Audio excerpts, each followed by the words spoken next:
Good morning, Oak Church. As many of you know, our family is on sabbatical this month. And I want you to know that while we are just so grateful for this time to just get to see family and to get some rest, I miss you so much. I am really excited to resume my position at the front door and getting to greet each of you as you come in on a Sunday morning. I can't wait to be back in the pulpit and then to get to see Oaks students on the front row there. So shout out Oaks students. Hope you guys had a great time at camp. I can't wait to be able to be in the room again and to sing with you and to hear all of your voices. This past Monday, before we left town, I had the opportunity to just go into our worship center when nobody was in there and the lights were off, and just went through our membership rolls and had the opportunity to thank God for each and every one of you by name. And man, I was just reminded of the great privilege and joy it is to be your pastor. Elders, staff, I'm grateful for you right now and the way that you're leading. I mean, our church is so blessed. I've loved getting to listen to the sermons the past few weeks. Know that, man, as Kyle brought the word today, that it was just phenomenal. So grateful for each of you. Grateful for all of our team leaders, and just the fact that the Oak Church doesn't skip a beat in my absence, and just what a testament to God's faithfulness to our church family. It is VBS week. So take a moment. If you haven't signed your family up, or if you're free this week and you have a day to volunteer, sign up. If there's somebody that you know that has kids, send them an invite right now. Just pull out your phone, send them an invite, because a 10-second invite from you can change somebody's eternity. And I think this is going to be a really good week for VBS. So grateful for all of our kids' teams as they've led that out, and Noel spearheading all of that. I wanted to give you an update as to where we are out on our two-service preparation. So we're going to two services on August 11th because healthy things grow and growing things change. So what is driving this? Well, it's ultimately the fact that we want to shepherd our church family well, and we want to serve our city. That's what we prayed that God would do as we moved into this church building. He has continued to do that. And so this is the next step, because healthy things grow and growing things change. Now, we also recognize that this is new for all of us, right? I've never done this. You've never done this. And so what are we doing? We're sacrificing what we love. We're sacrificing aspects of normality, things that we love, to gain what we love more, setting aside our preferences for the sake of pursuing God's mission. And so we're glad to do that. This is going to require each and every one of us to see ourselves as a part of God's plan for bringing restoration through the gospel.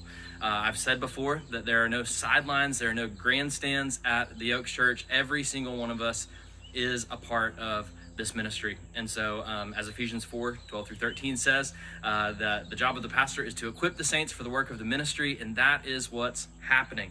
We are jumping into what God has next for us. Now, right now, 120 of you have filled out the two-service form. Thank you so much for doing that. I can't explain to you how helpful that is to our staff, to our team, as we're making plans to go to two services.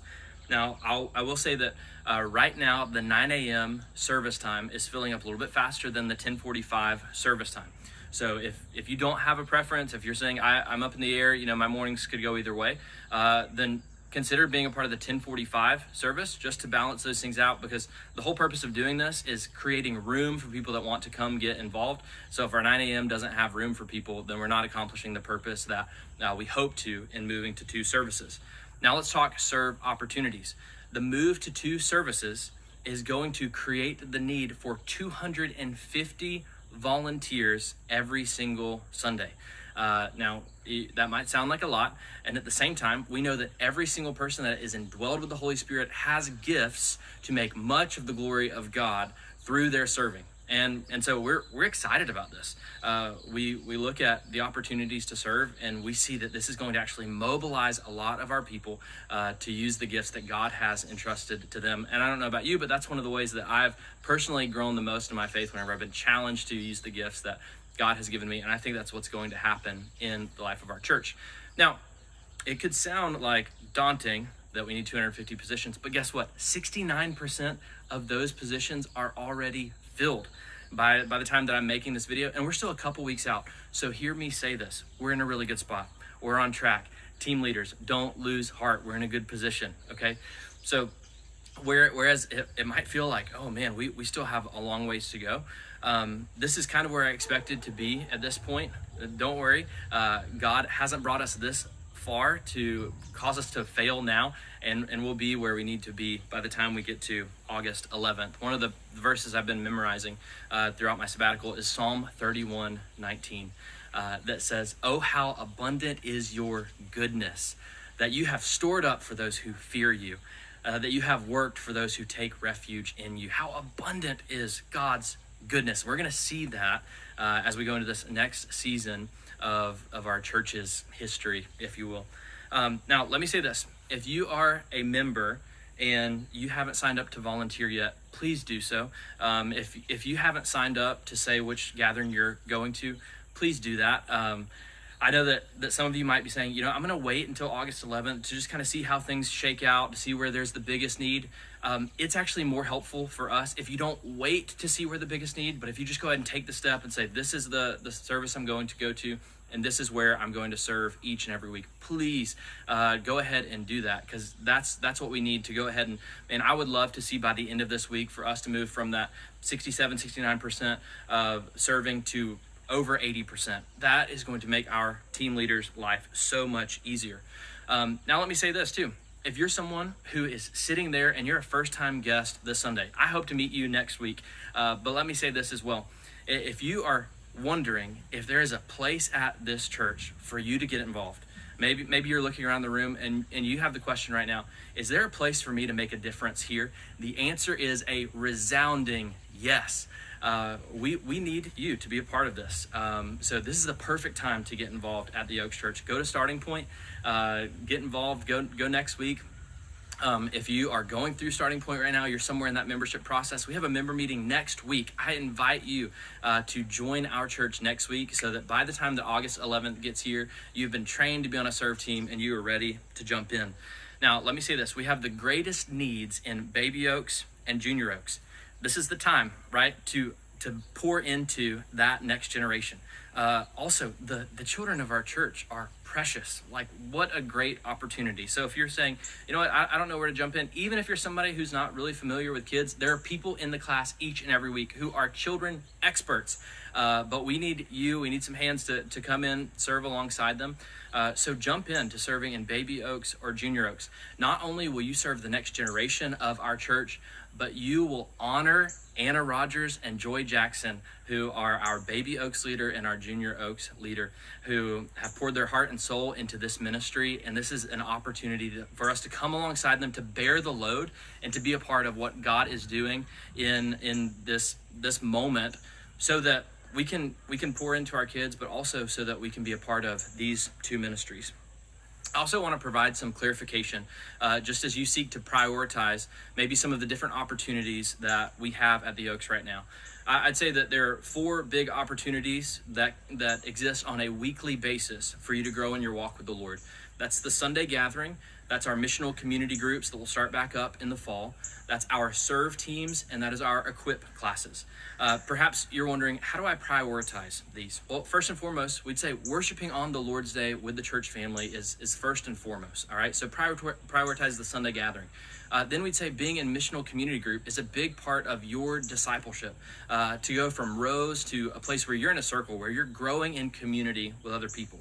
But we also want you to consider serving if you've never served before. If you're currently serving, thank you. Continue to serve with gladness and maybe bring somebody else alongside of you.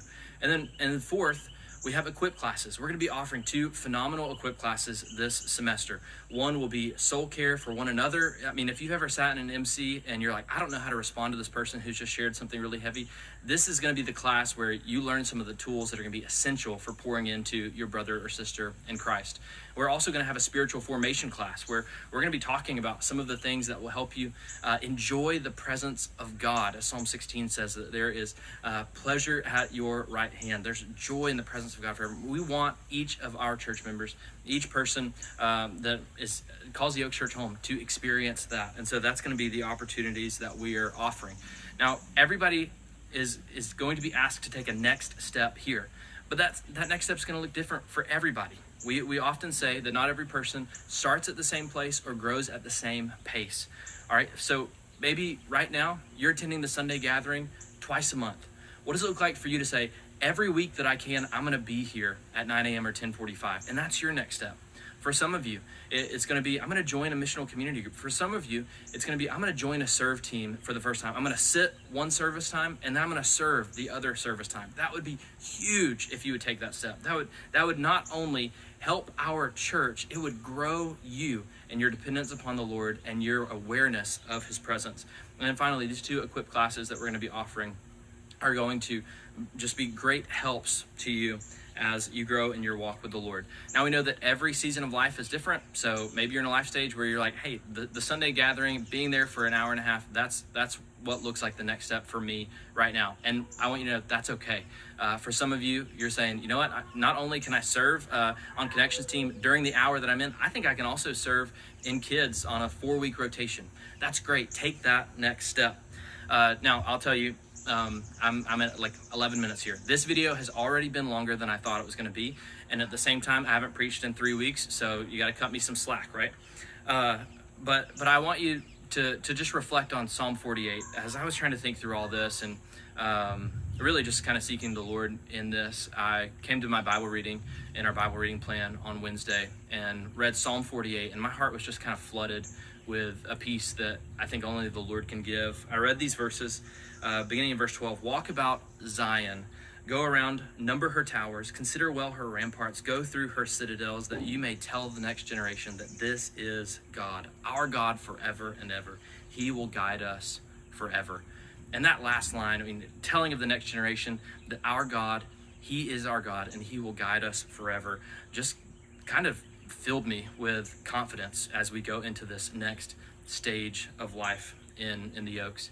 To use some Oaks lingo, bingo, as Emmy would call it, God's past faithfulness is the greatest indicator of his future faithfulness. And we say that all the time because it's true. Not because it's kitschy, but because it's true. You see, God will guide us forever. I remember when Abby and I were the only 2 members of the Oaks Church, and we printed out the first brochure that had that name, and we had no idea what God would do. We had no idea that you'd be sitting in the room that you're sitting in right now. I remember our first baptism Sunday when Brett and Shannon Galt were baptized, when Katie McLean was Katie Douglas, and she was baptized on that Sunday. Now they've got kids running around, and I see the legacy that God is creating in our church. I remember whenever COVID happened, and we were gathering in homes scattered all throughout our city, and our church even grew during that time. I remember whenever for hours each and every Sunday, our church would unlock a rec center and pull everything that we owned out of a storage container that sat behind the building, and we would transform a gymnasium in the middle of a community into a place of worship where the gospel would be heard by people that did not have a relationship with Christ yet. And I remember whenever God gave us the opportunity to renovate a building and to now fill that building every single week with songs of praise to a God of infinite worth, a place where people have gone into baptism waters to make their trust in Christ public, a place where the gospel goes forth and children are discipled and strangers become family members of the family of God. And so, yeah, I believe that God will guide us forever, that the God of Abraham, Isaac, and Jacob is with us and within us. And so what are we going to do, Oaks Church? We're going to run with endurance the race that is set before us, looking to Jesus, the founder and perfecter of our faith. I love you guys. I can't wait to see you next Sunday. Let's do this.